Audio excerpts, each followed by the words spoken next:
తొమ్మిదేళ్ల బీఆర్ఎస్ ప్రభుత్వ పథకాలు ప్రజల్లో వస్తున్న ఆదరణ చూసి బీజేపీ ఓర్వలేకపోతుందన్నారు బీఆర్ఎస్ ఎమ్మెల్యేలు.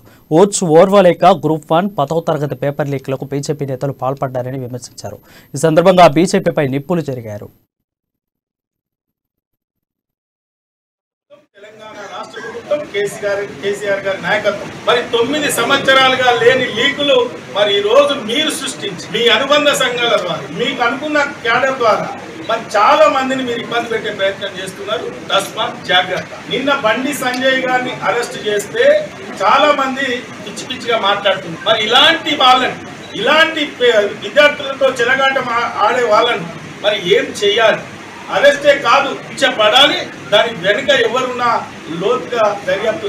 ఈ ప్రభుత్వం చిత్తశుద్ధితో నీళ్లు, నిధులు, నియామకాల కోసం పోరాటం చేసి తెలంగాణ రాష్ట్రంకి తెచ్చిన తెలంగాణలో 9 సంవత్సరాల్లో అభివృద్ధి సంక్షేమ కార్యక్రమాలతో పాటు ఉద్యోగ అవకాశాలు మెండుగా కల్పించిన ప్రభుత్వం తెలంగాణ రాష్ట్ర ప్రభుత్వం కేసీఆర్ గారి నాయకత్వం. మరి 9 సంవత్సరాలుగా లేని లీకులు మరి ఈ రోజు మీరు సృష్టించి మీ అనుబంధ సంఘాల ద్వారా మీకు అనుకున్న క్యాడర్ ద్వారా మరి చాలా మందిని మీరు ఇబ్బంది పెట్టే ప్రయత్నం చేస్తున్నారు. తస్మాత్ జాగ్రత్త. నిన్న బండి సంజయ్ గారిని అరెస్ట్ చేస్తే చాలా